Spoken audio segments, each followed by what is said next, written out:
Broadcasting from the business capital of the world, this is the Podcast Business News Network. So, question for anybody who is a business owner, CEO, you lead a team, you're in charge of a number of people. Would it be fantastic if everybody wanted to work with you, just wanted to follow you? It just felt good about your leadership, not that you're telling them what to do or throwing them all these incentives or everything. They just want to. That's the way it should be. Mm-hmm. And it can be. And we're going to show you how. We've been talking about this for the past couple of weeks. We're going to look at it through different lenses today, specifically his lens. And I'll tell you why. Randy Swaim is here, coaching for relevance.com. Welcome back. How you doing today? Good. I'm glad to be here as always. And I appreciate you, man. Yeah, same here. And this is different for us today because this is somewhat going to center on your autobiography that recently came out. And through the lens of that, if you will, the leadership aspect and how to have people want to be part of what you've got going on. Yeah, and we'll do that, and I'll kind of start from a little bit further back in my journey and everything, just to kind of hint at that, because I tell you, this whole thing has really helped me get a sense of how I had applied things without even realizing it, just because of what a real leader had done with me decades ago. And it's kind of interesting on that. And I know the last couple of weeks we've been focused on different aspects of the dysfunctional, control freak, dictatorial, management style versus the real leadership style where you're really getting radical results and stuff. And this is going to take that depth to a little bit of a different level. And so we'll kind of illustrate that. And when you're ready, I'll kind of go with a couple of things. And of course, you can throw in a couple of things if you want. Sure. Yeah, I'm curious. Is it fundamentally, when we're talking about being a leader and having those wanting to follow you and just be engaged with what you're doing, is it about trust? Is it just always come back to trust? You know what? Trust is a central part of it. Not only do I trust, kind of what the person's doing, not only do you trust kind of what they're envisioning or thinking about or whatever, but it's much more about trusting the relationship and getting a sense of that. And I'll share with this. I've mentioned this on a previous show, some time ago, and I also included this in my autobiography.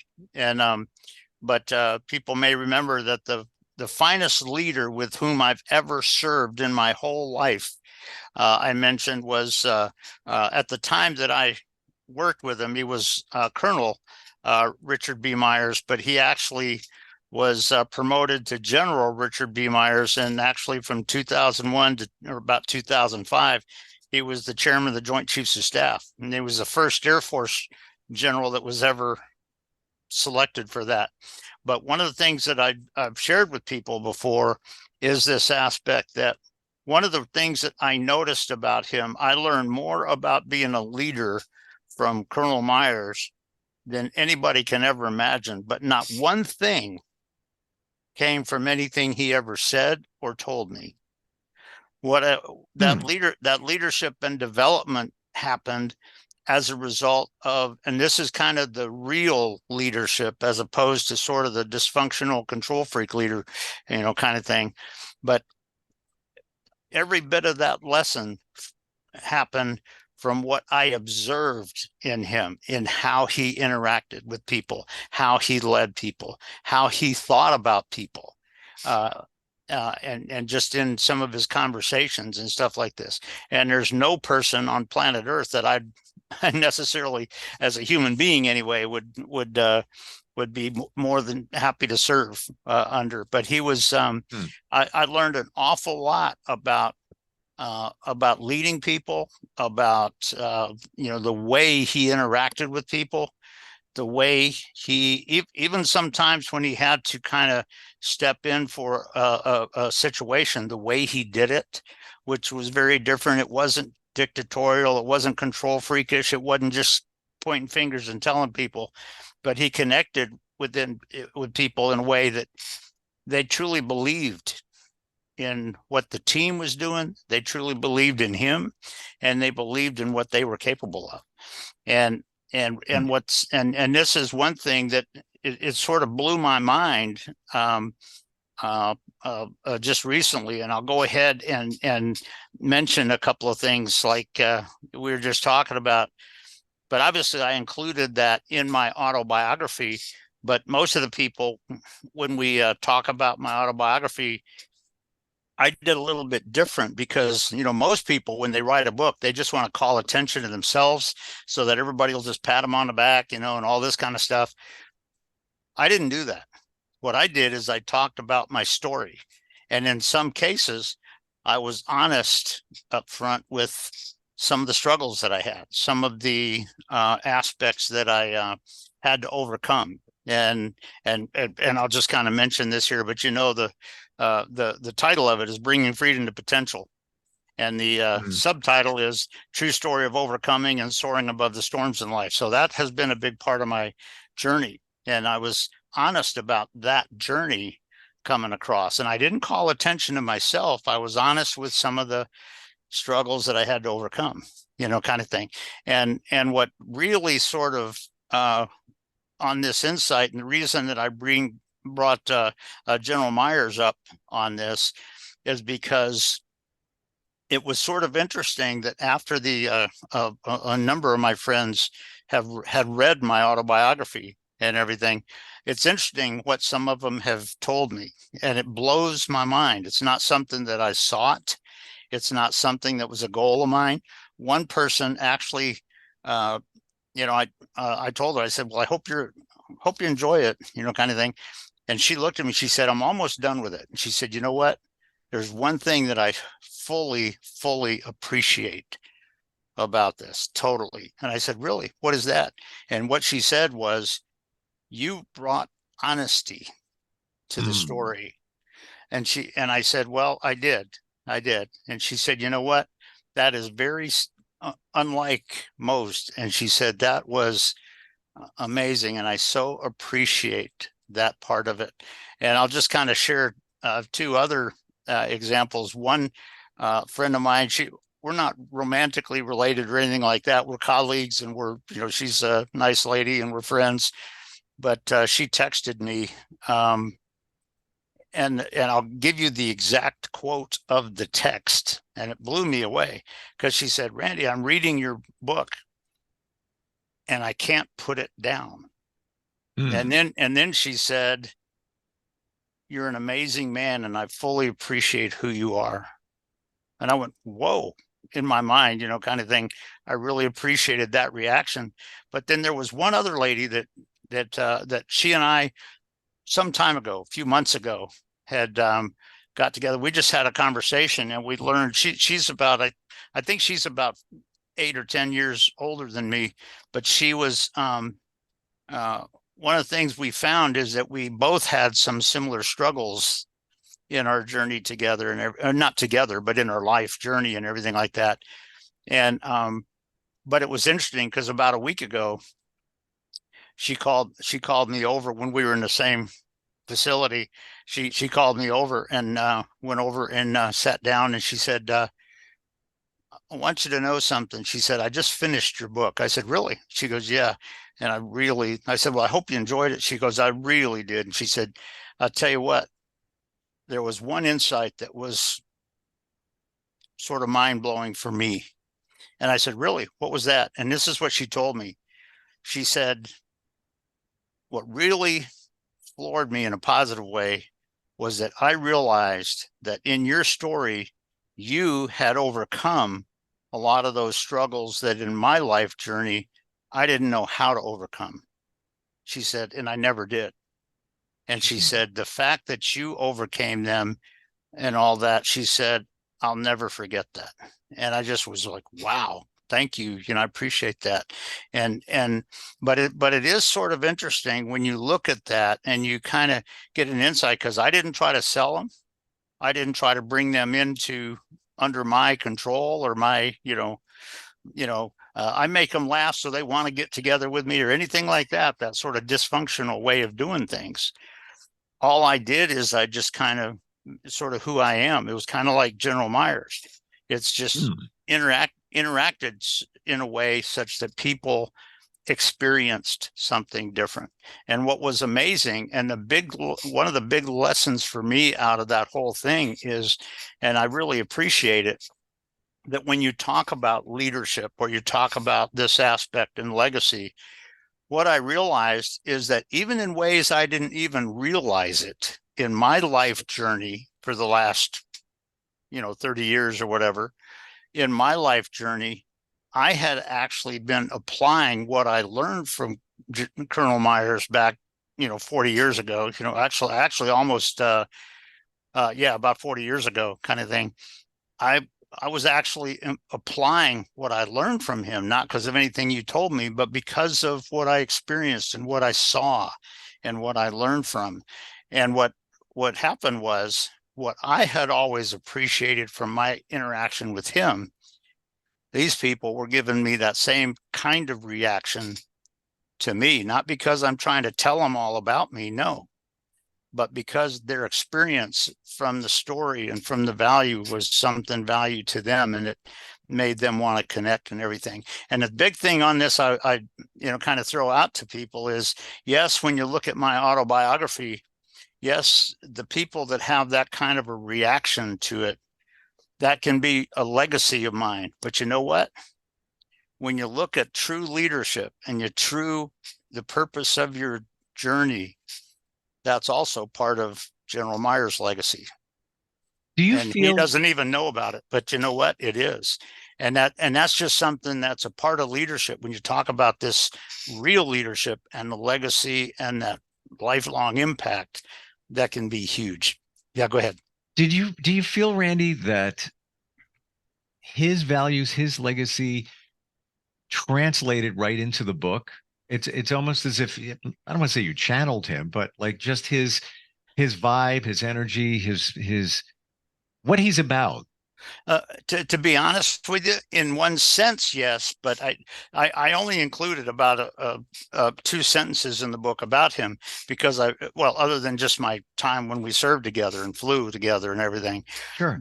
but I mentioned that he is the most fantastic leader with whom I've ever served, and I learned so much with him. I included that in it, but that's about it. But the bottom line is, when you talk about that, it's not so much that he brought it into the story. He did in this context, though. What he did is, because of so much I learned from his leadership, that's who I sort of became. Yes.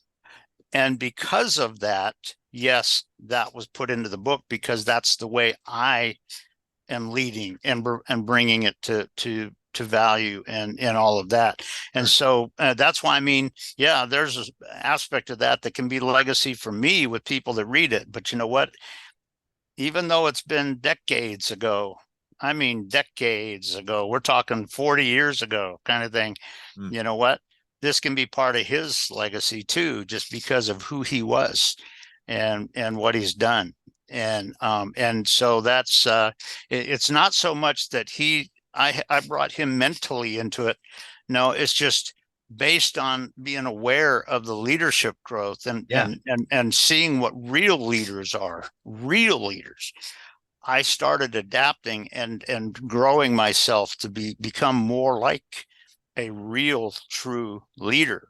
Sure. And because of that, who I am brought it to the book. But guess what? If I had not served with Colonel Myers at the time, guess what? May not have ever happened with me. Yeah. Because he was a key person with which I've learned so much. And there's people that if I had to go to war, I'd be happy to serve with him anytime and fly with him anytime, kind of thing, or whatever, if you had to. But again, it's just an aspect of what your people sense, experience, and what is their journey feeling like and being like in terms of growing. Not just are they happy to kind of talk to you, but are they growing based on what they experience and see and think with you? It's not about you just telling them what they have to do every time. No, it's like it's their experience of who you are and the outcomes, and how is that growing them. And so it's just an interesting part of that story. But when you look at the feedback just that I got from just a few of the first people that read my book, kind of thing, those insights were amazing. But it's, it's very aligned with this aspect of real leadership. And like I say, that may be part of my legacy, but you know what, when you think about it, in reality, I realize that's also part of Colonel Myers' ledger, or General Myers nowadays, being retired and everything, General Myers' legacy, even though he may not even be aware of it. And, sure. And I don't know if he's still alive. I'd love it if he was, but that's, when you talk about leaders, are you interacting in such a way that your legacy is bigger than you would have ever imagined?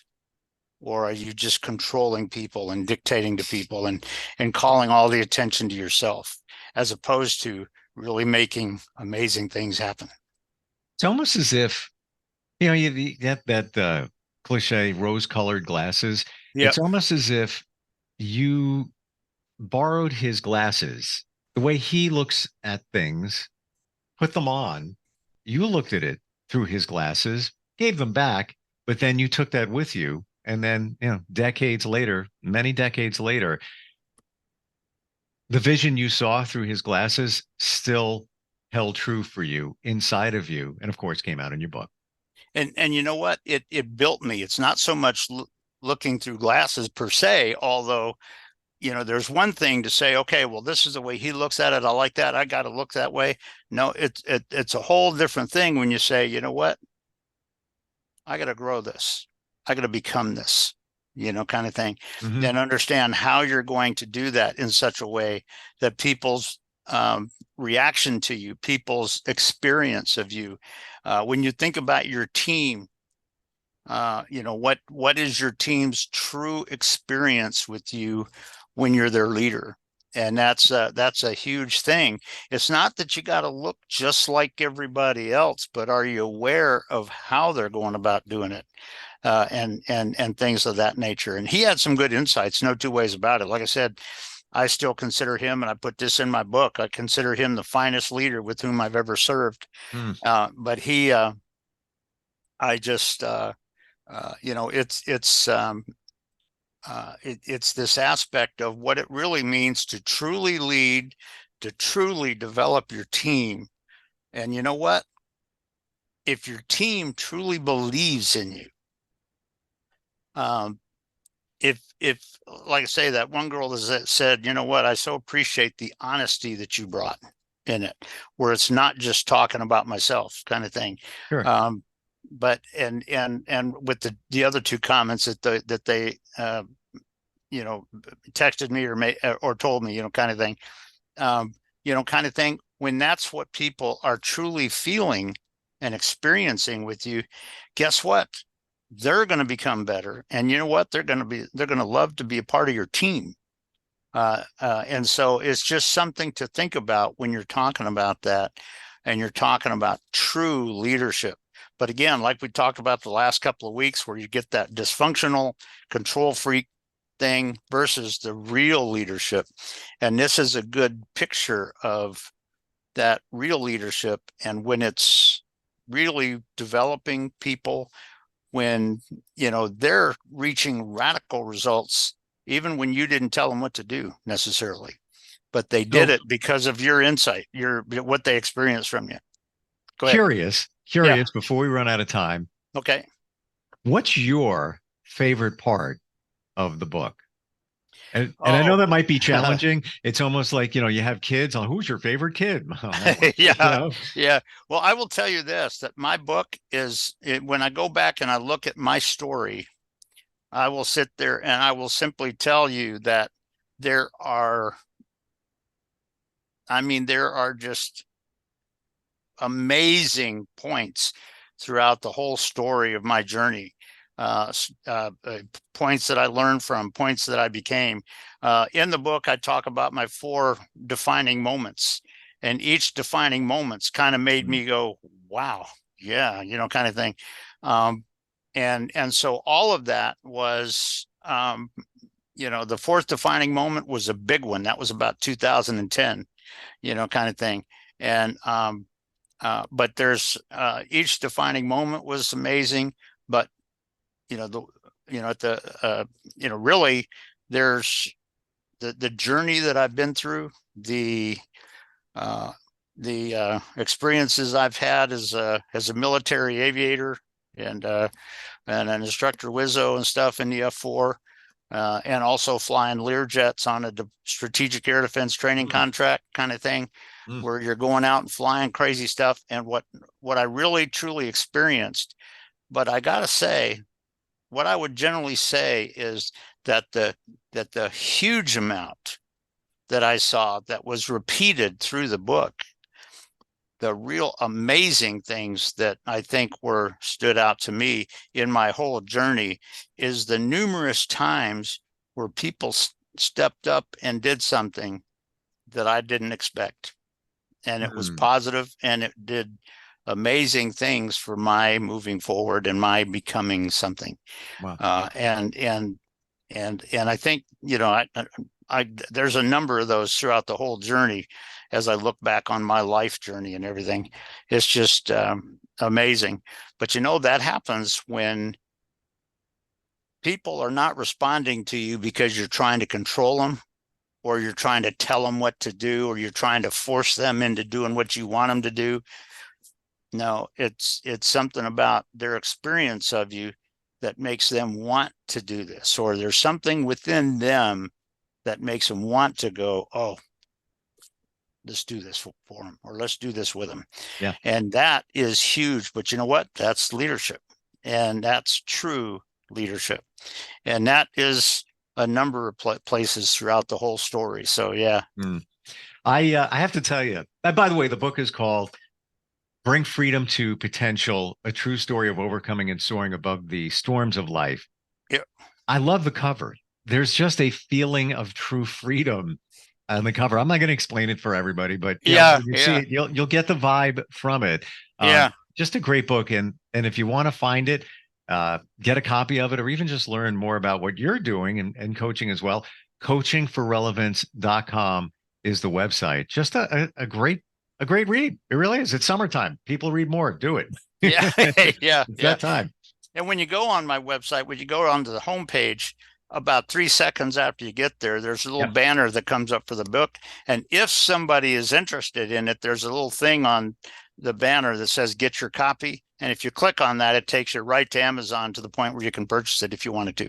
Yeah. So it's just one option for being able to do that if they want. But it is really, one of the things that I have so learned about leadership and true success and true growth and development and all of that has been amazing in my journey. And that journey includes spiritualism. Yes, it does. Your aviating dream, or aviator's dream, and going from there, piloting yourself, no pun intended, to being a coach. To being a coach. Just a great story. Check it out, coachingforrelevance.com. Randy, thank you again so much for being here today. My pleasure, man. I look forward to seeing you again. Same here. We're coming right back. Are you looking for even more of the podcasts and hosts that you love? The Podcast Business News Network is proud to announce that you now have even more ways to listen live. Check out the MyTuner Radio, online radio box, and Simple Radio apps on iOS and Android, or find us online. Search for Business News Network on mytuner-radio.com, or search Podcast Business News Network on streama.com and onlineradiobox.com/US. Take your podcast on the go and don't miss a minute of the action.